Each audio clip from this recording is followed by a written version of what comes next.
Alright, and welcome to our second to last section in our Hiden Denki Densho. And this is going to be a rather long Promethei. I apologize, but it's necessary for the perspective and purpose of what we've been doing all along. The stuff is so important and elaborate that I have my notebook in front of me, so I'm going to be taking my cues off that. Anyway, so this section has a curious name as the first friction fire theory, or the Prenotch technique, and something that we call in Japanese martial arts called the stemi, or a translation for that is like a sacrifice. So, which I'm going to get into a rather lengthy explanation about. But throughout this whole Hiden Denki Densho, I always end with the phrase, keep going, let's keep going, that kind of thing. And here we come full circle in this last bit before closing the Hiden Denki Densho.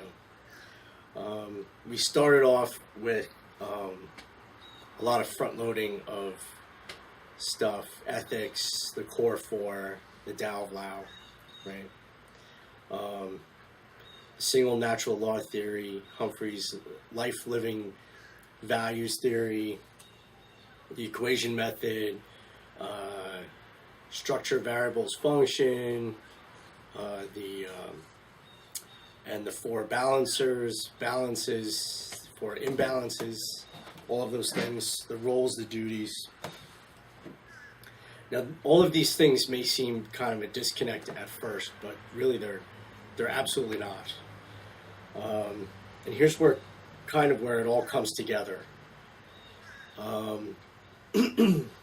In my quick explanation of values, morals, and ethics, okay, values is something we think is important. A moral or moral value is a value that is life supporting. That is our definition of moral. And therefore an ethic is a moral value in action. So in order for something to be ethical, something that you know is life supporting has to be physically manifest. It can't just be something ethereal. It has to be something that you do. If it saves lives, or saves a life, or is life supporting,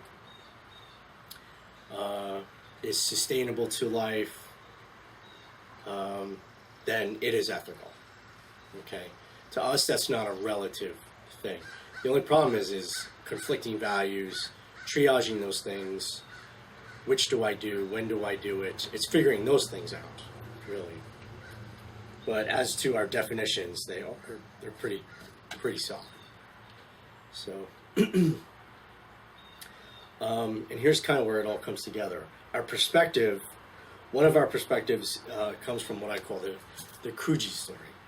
And I may have told you this story earlier in the beginning, but here we go. In our martial art, we have what's called Kuji in the Bujinkan. And Kuji means 9 characters as a direct translation. But in the spiritual arts of all that, the Kuji are the spiritual protection methods spiritually. And one day, at a workshop or a seminar, someone asked our soke, our head sensei, Hatsumi Sensei, what is Kuji? At a question and answer session. And he, I wasn't there at this session, so I'm hearing this secondhand, so I'm paraphrasing. He said, through a translator, instead I will explain to you what the essence of Kuji is instead. And he went on to say, Kuji was born in the tear of a parent's eye who had seen their child die or children die and had to go on living from that point on. That is the essence of our Kuji, he said. So since this is the Phyre Dojo, it's a place of the way, right? In that Japanese kind of culture explanation. So, but it's a way of life. Okay, way of life and death, actually. And so therefore the Phyre Dojo is also that way. This skill is not just for fun, its basis is in life and death. So we keep this perspective. I said that in the beginning, and I'm saying it here in the end. So somehow, some way, at some time, in some place, most likely in Africa, early humans began spinning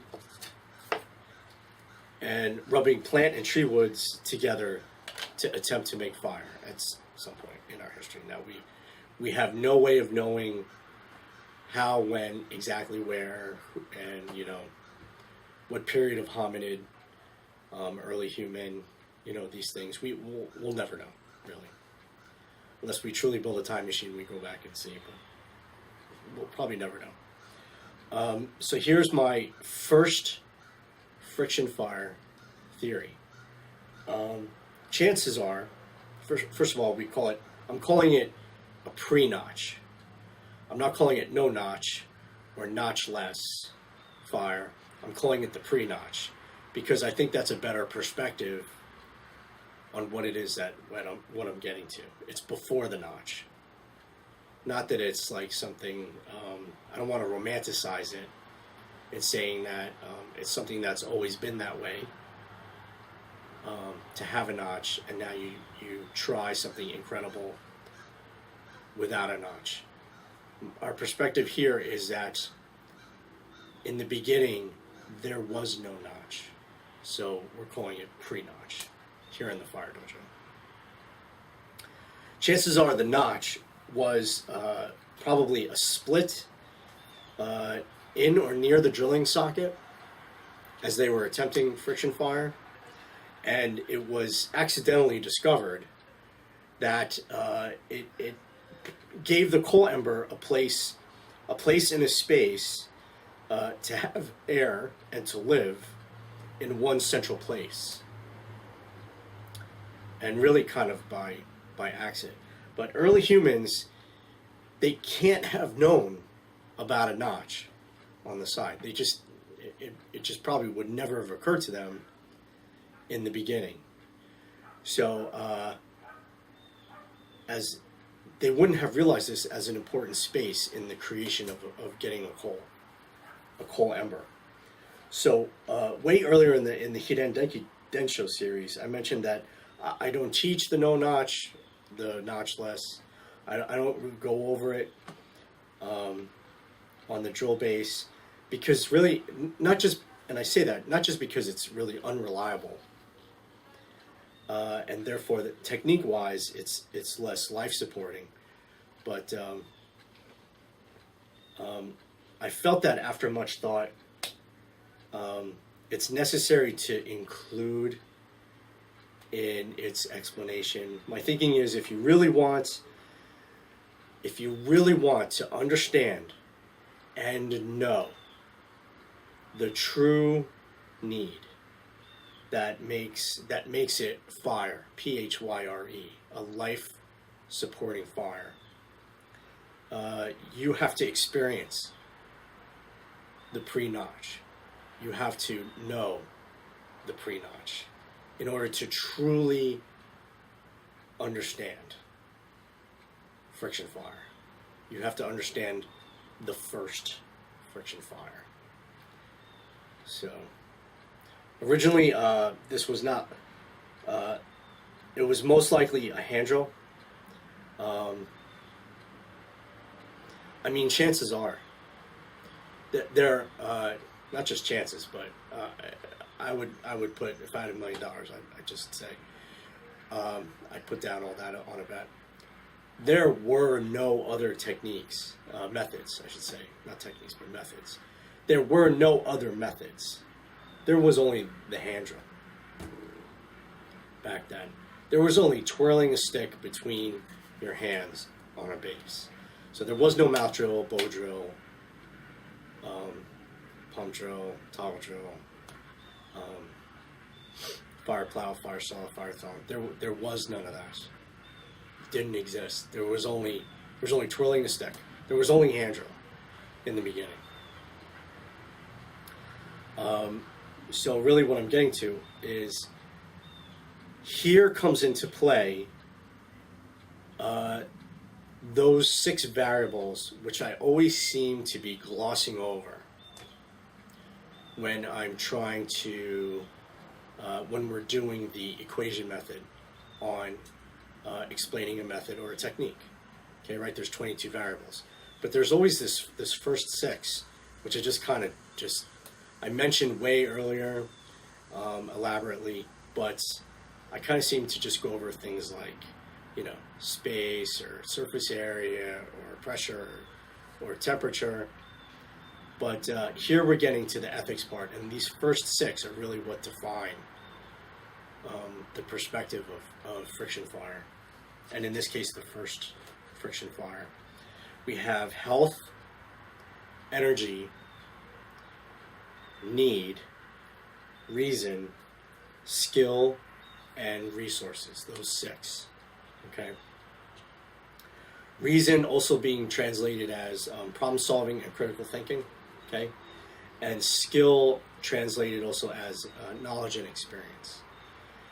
And resources is especially important, because if you don't have what you need to do something that's life supporting, you're probably going to fail. And fail not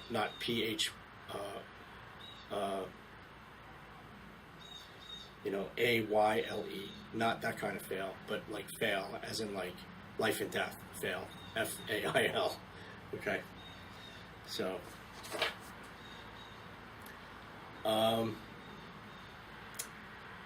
also at this point, I want to introduce this culturally Japanese word, STEMI, which is taught in Japanese martial arts. And it's a tactic, really, a tactic called STEMI, which I said roughly translates as sacrifice. And what in that kind of pre-tails means you're going to have to give something up in order to get something back. And it may be a really heavy cost, that kind of thing. In a dojo, you can train to minimize the cost. But in real life, that may not be the case. But better to start doing it now in a dojo under controlled conditions than when you have never seen it before, experienced it before, heard about it before, and you have to try it, especially when it's life and death. Okay, so better now than later. In Japanese martial arts, an example of STEMI is, let's say your opponent, you kind of know your opponent is really good at grappling. Anything that comes close to him, he's going to grab and he's going to take you down. Okay, but let's say you knowing this, you've trained this in the dojo, going over this with your partner, and you decide, and the fight, it kind of isn't going anywhere, and it really does have to end soon. For example, in an emergency room, the fight can't go. A confrontation can't go on and on and on. It's gotta end, right? So let's say you kind of throw a punch out there, and you kind of let it stay a little bit long so that he can grab it. So he grabs your arm and he starts doing a grappling move on you to take you down. Well, you kind of gave him that. So in a way, he may do like an elbow bending technique on you or something like that. So you're sacrificing, it may cost you this body pain and losing, okay, if you don't pull this off correctly. So you're taking a real chance. So you throw this out there, he grabs you, he goes to throw you or take you to the ground, but you know this is going to happen. So in a way, you're ready. So you do a counter on his grappling technique, and you're able to take him down. But you put yourself in a very precarious position where it could go either way if you're outsmarted or out-resourced on some level. And that can be health, energy, resources, skill, or reasoning. Your ability to problem solve or critically think your way out of that situation. Okay? A lot could go wrong that you may not have be ready for. So you try to be ready now. Hand drill is the worst of all methods when it comes to your health. I said that in the beginning, I've said that entirely through. You notice that in the introductory music parts of the video, at least for the beginning of this section, what you see are my the blisters on my hands from doing too much hand drill. So here we're kind of talking about the STEMI, the sacrifice. So hand drill, again, was the only choice, the only method known or available back then at the time. So there was no like, okay, let's do pump drill instead since this is not working. You don't have that option. You only have the hand drill. Okay? And again, the hand drill is the worst for your health. Okay? Therefore, that picture is the prominent picture in the introductions. But if you go on YouTube and you search hand drill and Maasai, the African tribal peoples, there's quite a few videos of them doing demos for the general public and tourists and things like that. And you'll notice in pretty much every single video, they do it as a team. I mentioned this earlier, but this is, I think, a really key thing. Probably back in the day, okay? Because throughout the Hiden Denki Densho, I try to teach and train you in a way where everything has to be done yourself. Because you may be the only one that can pull this off to save lives. So we do that in that sense. If you're lucky to have someone else who can help you, that's great. But here I think we're getting to the heart of the issue. The perspective of back then is if health was on the line and your energy was on the line and the need, life and death was on the line, and you needed to use reasoning, critical thinking to solve this problem, you have the skill, the knowledge, and the experience to understand what's going on, and you have the resources, it only makes sense that things were probably done as a team in the beginning. Especially if there was no notch. If it was a pre-notch time, chances are, whatever tribal people they were back then that tried to do this, they may have done it as a team. Okay, no one would have been able to do it alone. Okay, if you count those 6. I mean, you see what it does to your hands. It wrecks your hands. There's no way you can go for a longer extended period of time without having someone else to take to add their energy to it. Let another person rest, and just kind of as many times as you can go around as a group. The only way this could have come about, really, is with critical thinking and problem solving. That's very reasonable. If life and death is on the line, it definitely would not have been about ego. It wouldn't have been about, well, I'm going to do it. Because I doubt that would have taken place. It would have been like, okay, this is a group effort, because if we don't all do it, we're all going to die. So, obviously, they must have had the resources, or we wouldn't be here to be able to pull that off. But, and the skill. somebody there had to know what everybody needed to do, or most of them knew what they needed to have to do in order for the tribe to survive over their lifetimes. That skill had to be passed down generation to generation. And most likely it was done as a team.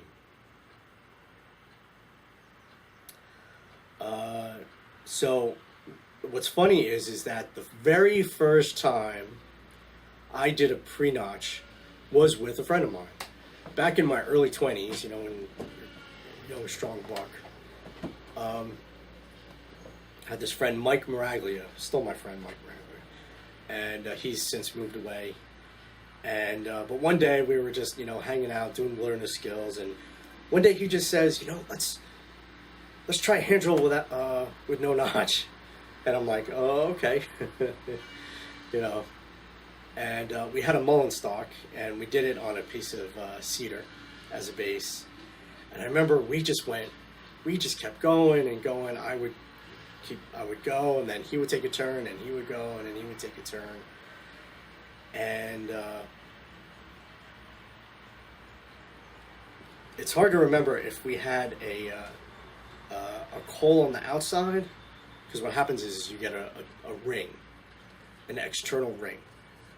Sometimes a coal will end up there. There's no notch.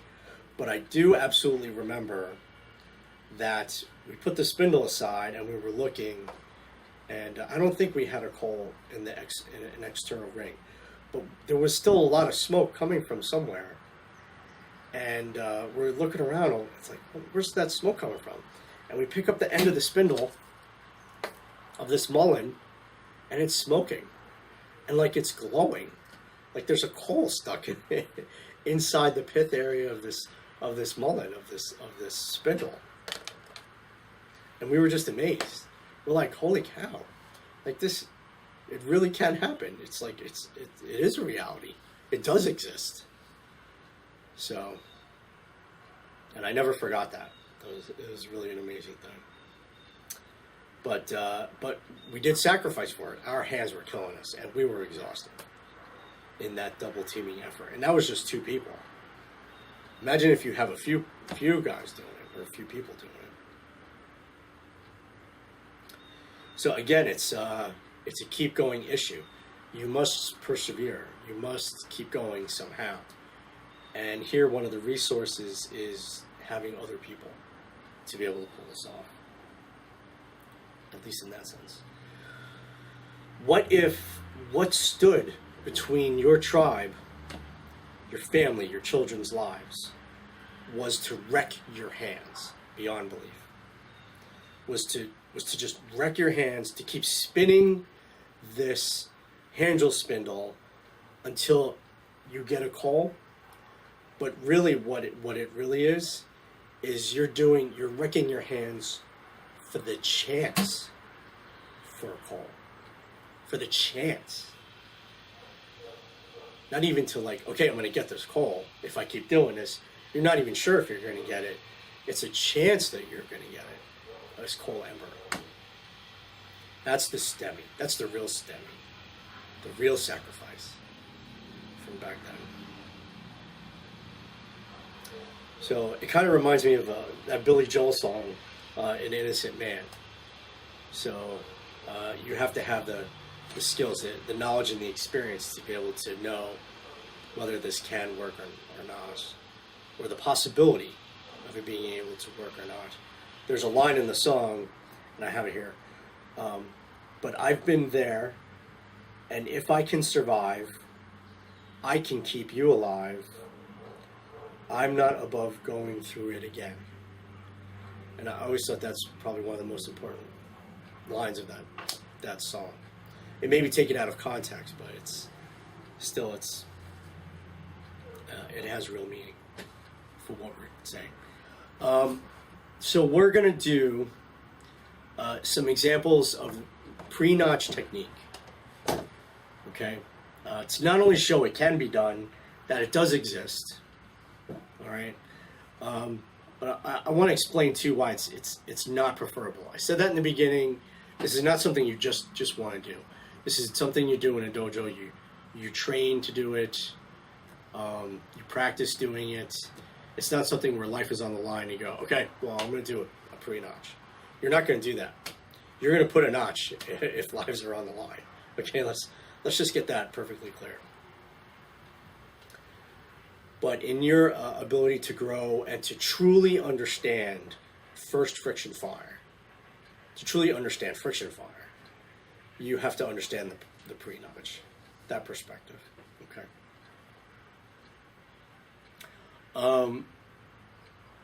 So there's basically two types of pre-notch and coal embers. There's basically two types. There's the external coal ring. Okay, so if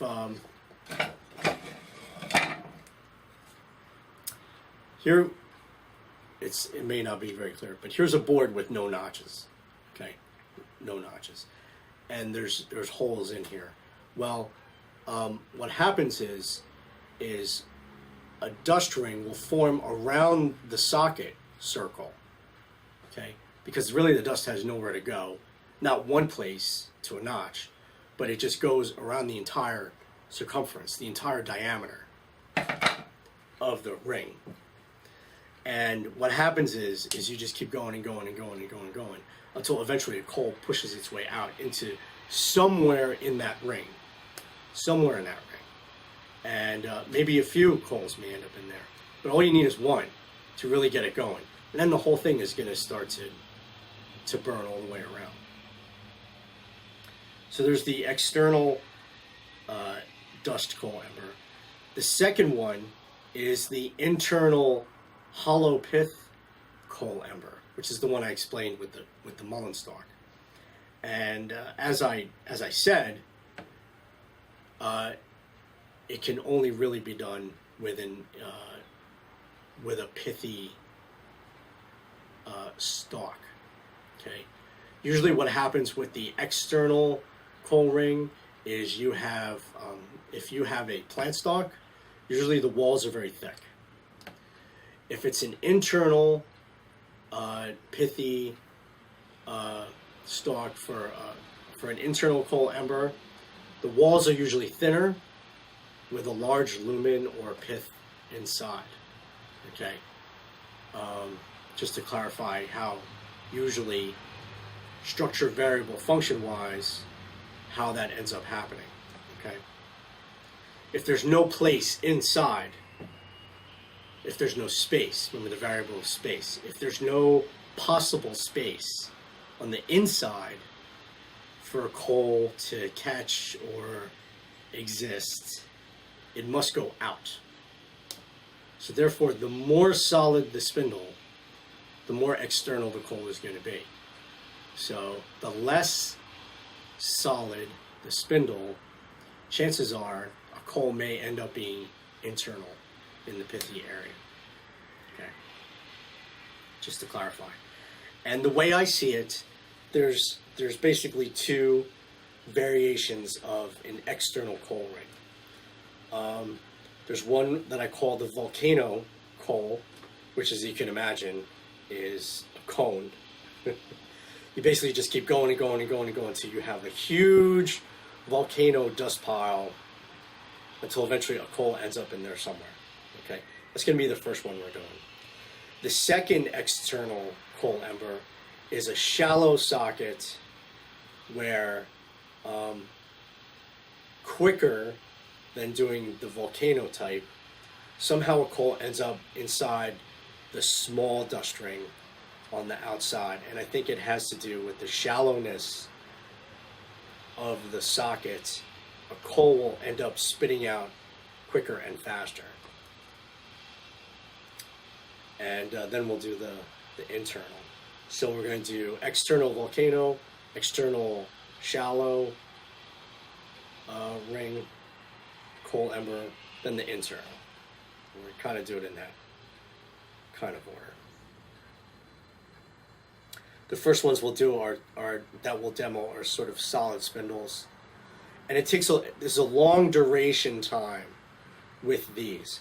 So one of the important things I think to consider when doing pre-notch is the bilateral force. Okay, bilateral force can only take place on hand drill, mouth drill, and not mouth drill, toggle drill, or mouth bow drill. Talking real mouth drill with just your hands. So mouth drill, hand drill, mouth drill, and pump drill. These really are the only bilateral force methods. Okay, so in order, since I don't have a team, in order to demonstrate, in order to make up for the energy as well as the health variables, to balance those variables out, I'm going to use a pump drill.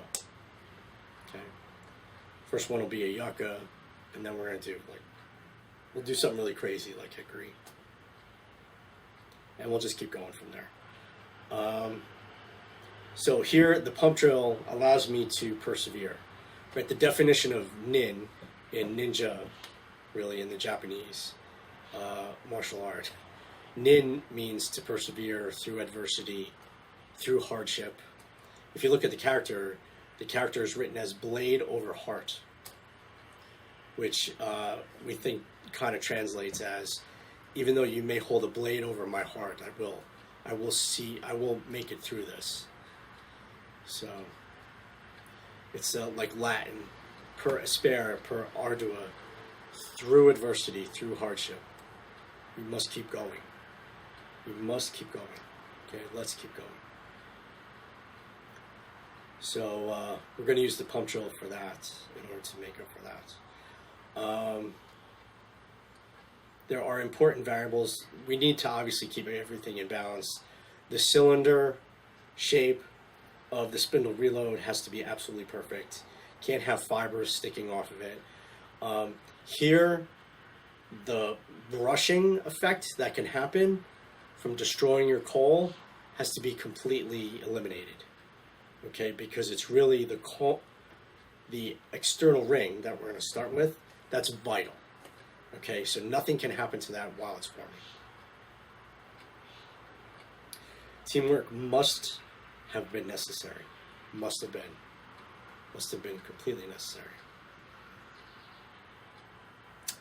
All right, so we're going to start off with the yucca. I said yucca on cedar. I think we'll do with the pump drill to start our pre-notches off. And as the famous hockey player Wayne Gretzky once said, which a lot of people quote, "You miss 100% of the shots you don't take." So, with the pre-notch, I promise you, you will practice like you've never practiced before. If there's something that's absolutely frustrating, it's the pre-notch. Okay, but you can just imagine what our ancestors must have been through. The determination to save life when all you had, when this was all you had, and you didn't have a notch. Keep that perspective in mind. And if you didn't get it going, everybody was going to die. Here's how we really start to understand the true nature of friction fire, the first friction fire technique, the pre-notch, and understanding the STEMI, the sacrifice. All right? Let's keep going. Okay.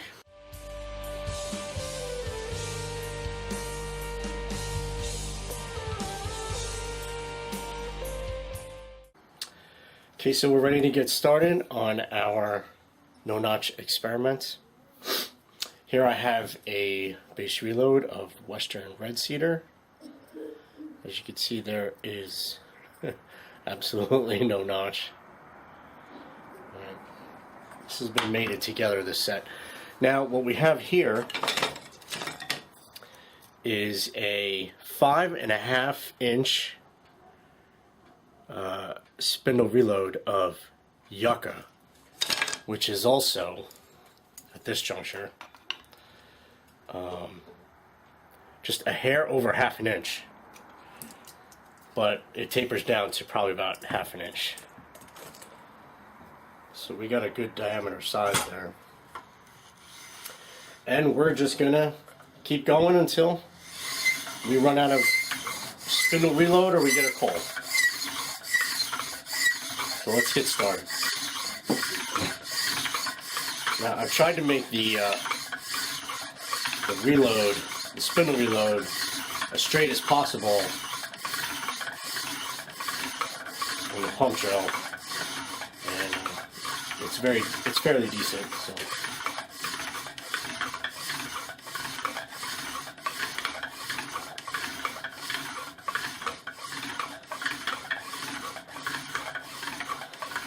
So sit back, relax. It's gonna take a while, I'm sure. Because even I'm sitting down. I know you can't see. Sitting on my stool here.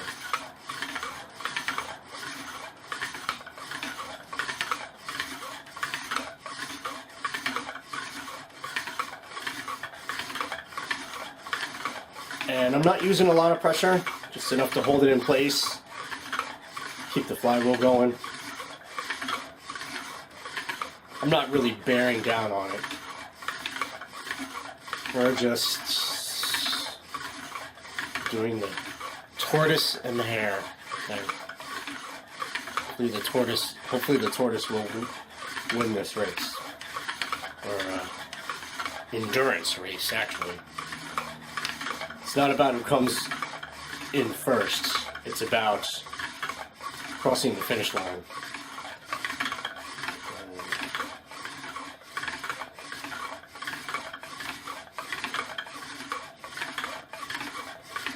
So I can tell it's starting to get a little shorter.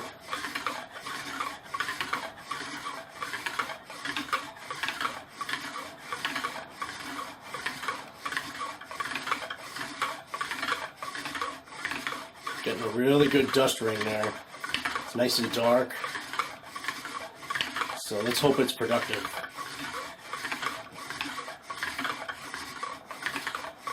It just kicked out a huge flake.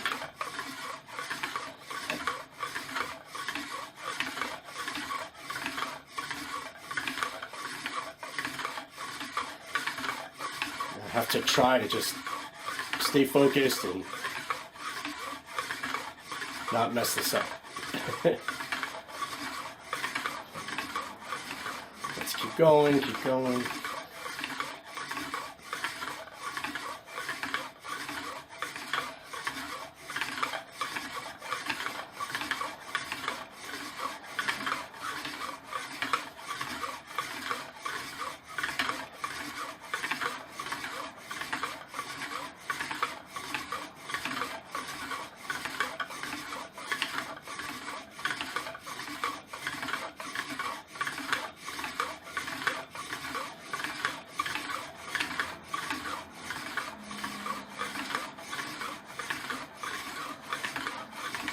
Stay focused. It's easy to get tired and then lose your concentration, do something wrong, like have the spindle jump out or tilt the drill.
going, keep going, keep going, keep going.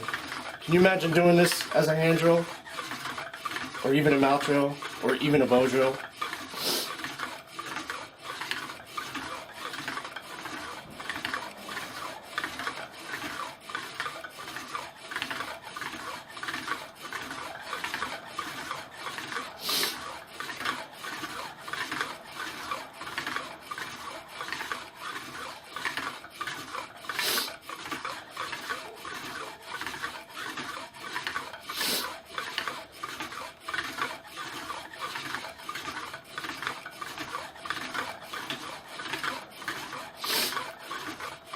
Huge dust pile all around, 360 degrees.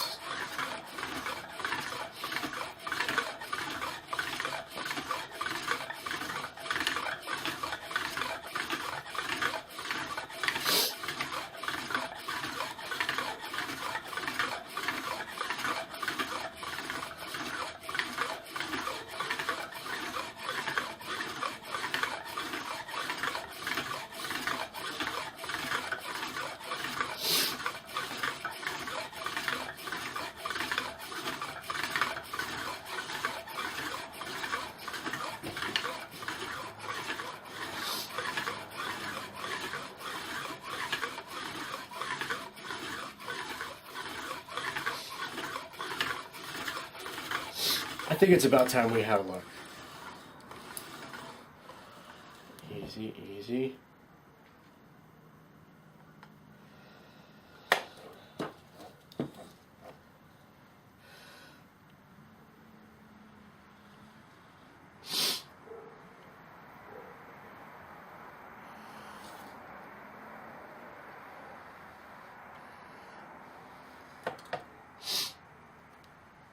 We have a call. Whew. So one did kick out somewhere. Whoops. Oh no. What happened to the... Oh, this is really bad timing. Hold on one second.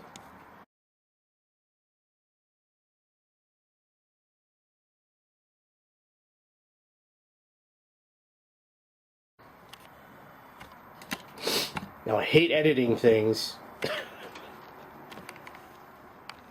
I don't want you to think that I'm, like, I lit that or I'm replacing it with something, but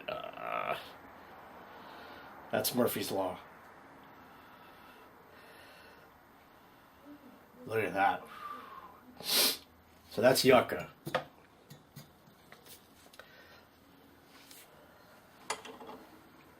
Carefully lift that up for you. Let's back that up. Hold on. Well, that's hot.